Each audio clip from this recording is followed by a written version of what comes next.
Good morning. Good morning. Welcome or welcome back to Bookeemonsters. My name is PK.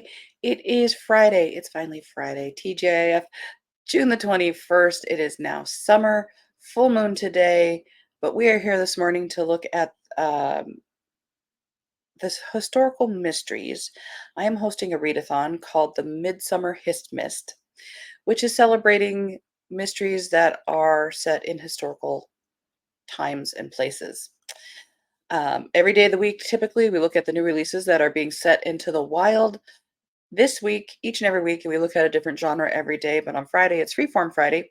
And because we are doing a readathon month, I'm going to look at some historical mystery authors today. If you're looking for some ideas, we did the Midwinter HistMyst that I think introduced some people to historical mysteries, which are my first love. And so I thought I would do the Midsummer, as in the Midsummer's Night's Dream. So Midsummer HistMyst readathon. Good morning, Kim. How you doing? Did you have a good night? Are you still in bed? Because I'm jealous. Quick announcements. I don't have sprints tonight. I do them on Tuesday and Thursday evenings at 6 p.m. Mountain Time, 8 p.m. Eastern Time, and on Saturday afternoons at 1 p.m. Mountain Time, 3 p.m. Eastern Time. So tomorrow we'll be here for 5 hours. Bring a book, be productive, just relax, be creative, whatever it is, it's time carved out for you. It is self-care time, and we just listen to some ambiance and share what's going on. All right. So I thought today, yes, you are, and I'm jealous. Couple more weeks and I can have a 4-day weekend. I'm very much looking forward to that. Yes. All righty. So I was thinking, we've looked at, oh, you did. That's weird dreams.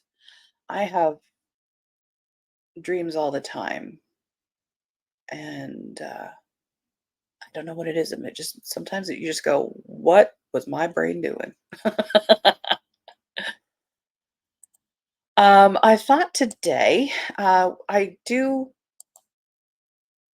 have favorite authors, favorite eras I like to read about in historical mysteries. So, what is a historical mystery? Historical mystery is a book written in by a current author of whatever time, but they are writing a story set in a different time.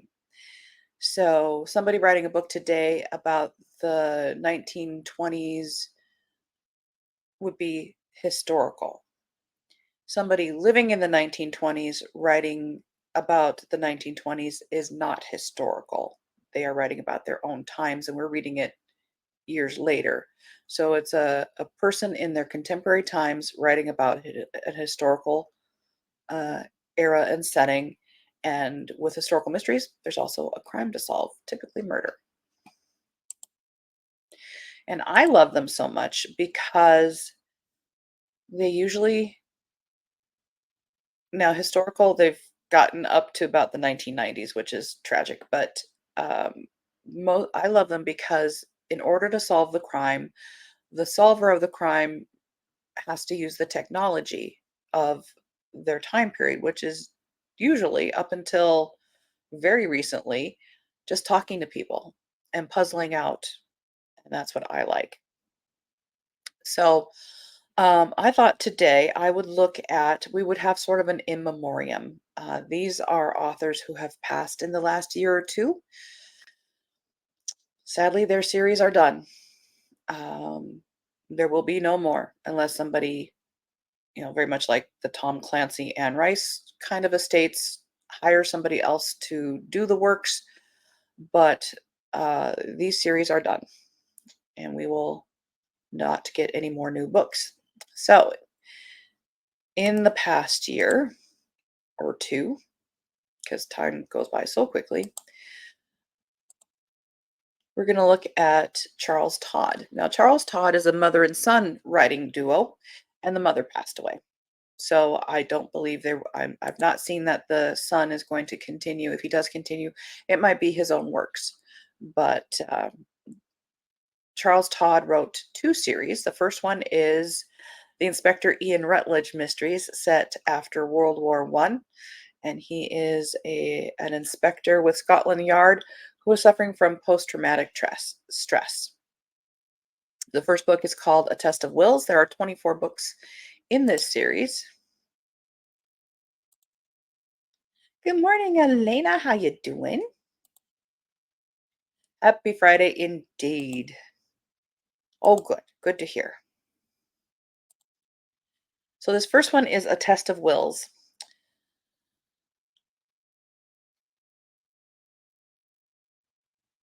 Let's see if it's going to give us. Here, the shell-shocked Rutledge struggles to retain his fragile grip on sanity while investigating the death of a popular army colonel, murdered, it appears, by a decorated war hero with ties to the royal family. A phenomenal writer, a twisting puzzle, blah, blah, blah. Let's see if we can get a better description. So his manifestation of post-traumatic stress is that he hears in his head. It doesn't give us very much of a description here. A soldier who was in his command during the war, who he had to shoot himself because that soldier refused to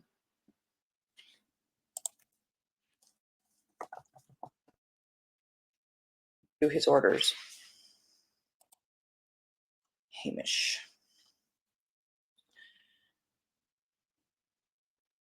I'm just looking around to see if we will get more of a description. We are not.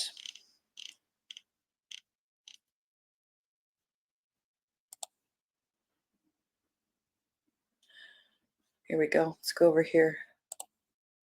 This is Goodwill's, somebody's review. He's severely scarred mentally from the horrors he witnessed and the terrible decisions he had to make. His boss, Bowles, does not like the inspector much, and when he finds out he suffers from PTSD or shell shock, decides to get rid of him. When the decorated and royalty-connected Colonel Harris is found dead, Bowles thinks he finally found the best way to get rid of Rutledge. In addition to the possibility of the case igniting a diplomatic scandal, the main witness is a veteran deeply affected by shell shock. Bowles hopes that the encounter with the witness will tip the inspector over the edge. These are not fast-paced. This inspector is very covering ground thoroughly, but these are very well done. Very well done. And there will be no more than the 24 books, as far as we know. So another one, these authors, but I'm just going to say this author, Charles Todd, wrote, is also set during World War One, but this one features a nurse. The Bess Crawford mysteries. There are 13 books in this series. First book is A Duty to the Dead. Oh, I hate it when they just say, "Oh, these books are so great." Well, tell them, say what it's about. Oh man, we're gonna have to go to.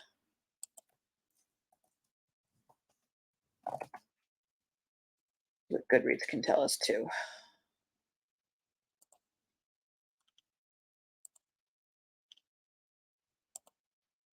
Here we go. England, 1916. Independent-minded Bess Crawford's upbringing was far different from that of the usual upper-middle-class British gentlewoman. Growing up in India, she learned the importance of responsibility, honor, and duty from her officer father. At the outbreak of World War I, Bess volunteered for nursing corps, serving from the battlefields of France to the doomed hospital ship Britannic. On one voyage, Bess grows fond of the young, gravely wounded Lieutenant Arthur Graham. Something rests heavily on his conscience, and to give him a bit of peace as he dies, she promises to deliver a message to his brother. It is some months before she can carry out this duty, and when she's next in England, she herself is recovering from a wound. When Bess arrives at the Graham house in Kent, Jonathan Graham listens to his brother's last wishes with surprising indifference. Neither his mother nor his brother, Timothy, seem to think it has any significance either. Unsettled by this, Bess is about to take her leave when sudden tragedy envelops her. She quickly discovers that fulfilling this duty to the dead has thrust her into a maelstrom of intrigue and murder that will endanger her own life and test her courage as not even war has. So again, sorry, I've got something poking me in my eye. A World War One. This one is during it. She's a nurse, strong character, very well done, and that is by Charles Todd, who has the mother part of that duo has passed away, so there will probably not be any more. This next one, C.J. Sampson, top tier historical mystery author. It has been made into a Hulu original series. I will not watch it. I don't want to see them ruin a fabulous series because TV does that. This is set during uh, Henry VIII time, the 1500s in England. The main character here is Shardlake. He is an attorney, and this would be this. C.J. Sansom is like top 3 for me. So this first book is called Dissolution. There are 7 books in this series. The year is 1537, and the country is divided between those faithful to the Catholic Church and those loyal to the king and the newly established Church of England. When a royal commissioner is brutally murdered in a monastery on the south coast of England, Thomas Cromwell, Henry VIII's feared vicar general, summons fellow reformer Matthew Shardlake to lead the inquiry. Shardlake and his young protege uncover evidence of sexual misconduct, embezzlement, and treason, and when 2 other murders are revealed, they must move quickly to prevent the killer from striking again. This first book is 482 pages. As the series goes on, they do get a little chunky. They are worth it. And there's only 7, which is sad because he was not cranking them out.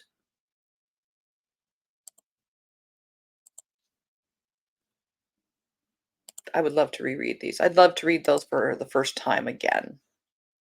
But someday I will reread them.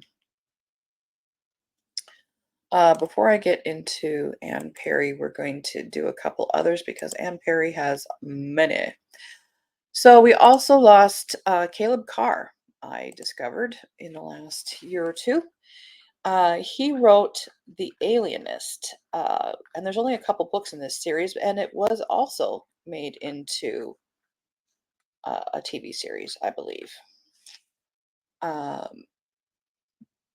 This is set in the US in the 1896. The year is 1896. The city is New York. Newspaper reporter John Schuyler Moore is summoned by his friend Dr. Laszlo Kreitzler, a psychologist or alienist, to view the horribly mutilated body of an adolescent boy abandoned on the unfinished Williamsburg Bridge. From there, the 2 embark on a revolutionary effort in criminology, creating a psychological profile of the perpetrator based on the details of his crimes. Their dangerous quest takes them into the tortured past and twisted mind of a murderer who will kill again before their hunt is over. The other cool thing about historical mysteries is that you can see how crime solving has evolved also, which I also appreciate. One other one before we get into Anne Perry.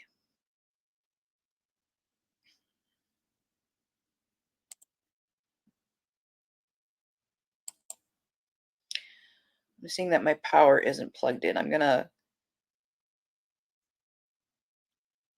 take me out of the equation here for a second while I check the connection here. Just a minute. I'm still here. I just need to move this a little bit. Because where's my power? Give me power. Yeah, you're plugged in there. What about here?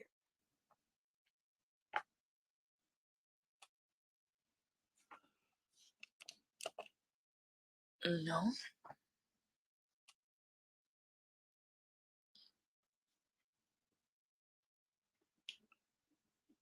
All our connections seem okay. Well, we're just gonna have to cross our fingers. We've got enough battery there. All right. Sorry about that.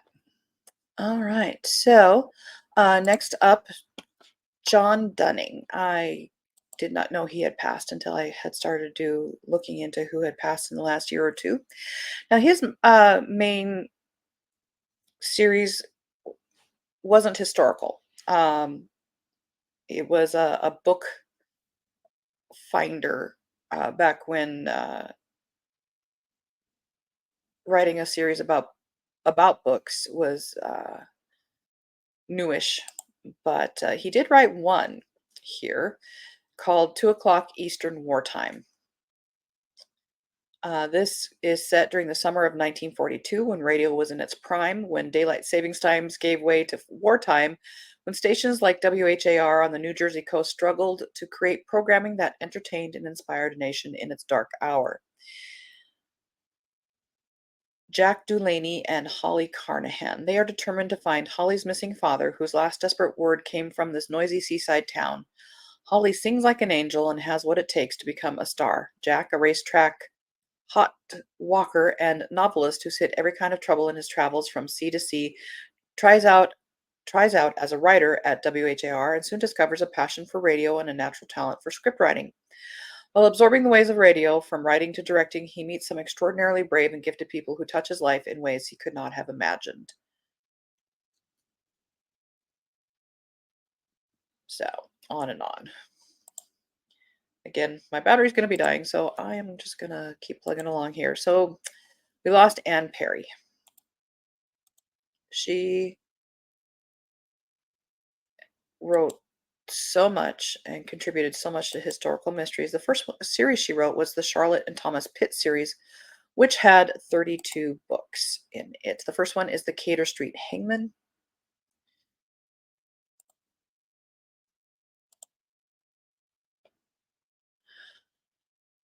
Panic and fear strike the Ellison household when one of their own falls prey to the Cater Street murderer. While Mrs. Ellison and her three daughters are out, their maid becomes the third victim of a killer who strangles young women with cheese wire, leaving their swollen faced bodies on the dark streets of this genteel neighborhood.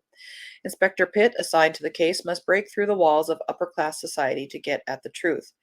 His in depth investigation gradually peels away the proper veneer of the elite world, exposing secrets and desires until suspicion becomes more frightening than truth.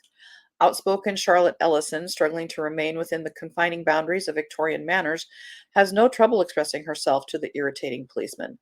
As their relationship shifts from antagonistic sparring to a romantic connection, the socially mismatched pair must solve the mystery before the hangman strikes again. Again, 32 books in that series.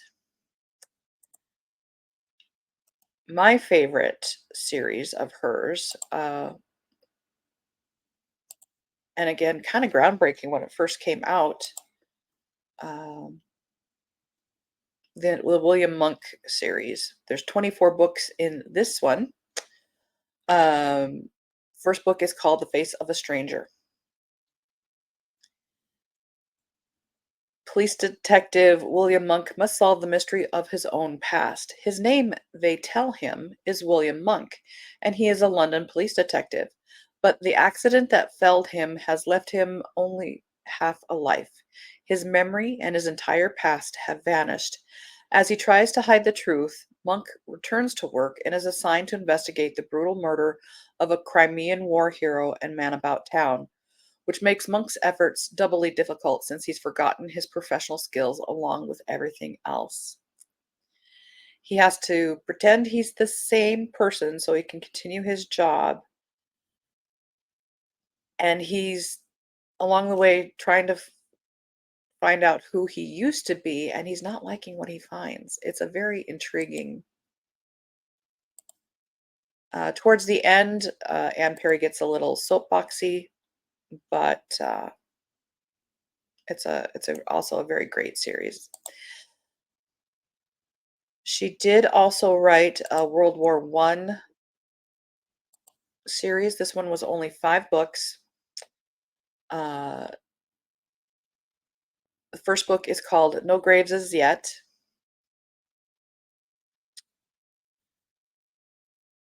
This is in the gold starts in the golden summer of 1914, when a time of brief enchantment, when English men and women basked in the security of wealth and power, even as the last weeks of their privileged world were swiftly passing. Theirs was a peace that led to war. On a sunny afternoon in late June, Cambridge professor Joseph Reveley is summoned from a student cricket match to learn that his parents have died in an automobile crash. Joseph's brother Matthew, as officer in the intelligence service, reveals that their father had been en route to London to turn over to him a mysterious secret document, allegedly with the power to disgrace England forever and destroy the civilized world. A paper so damning that Joseph and Matthew dared mention it only to their restless younger sister. Now it has vanished. What has happened to this explosive document, if indeed it ever existed? How had it fallen into the hands of their father, a quiet countryman? Not even Matthew, with his intelligence connections, can answer these questions.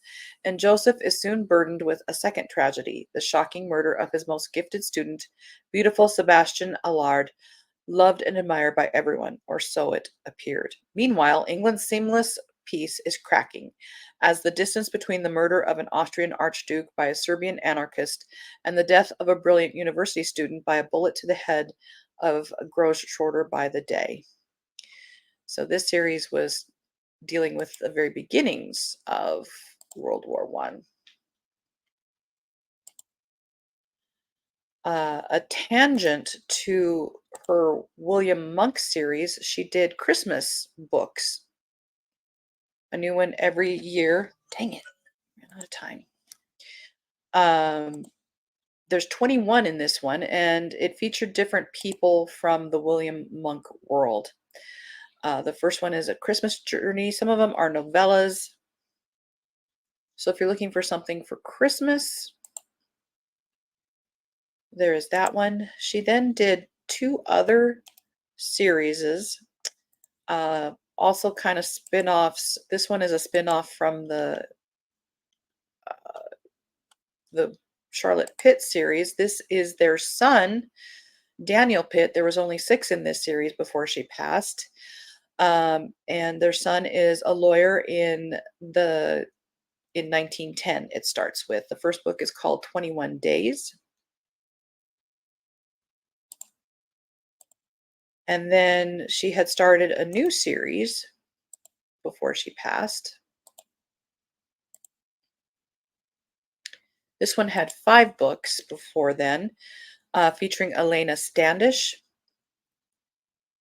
And this is after World War One.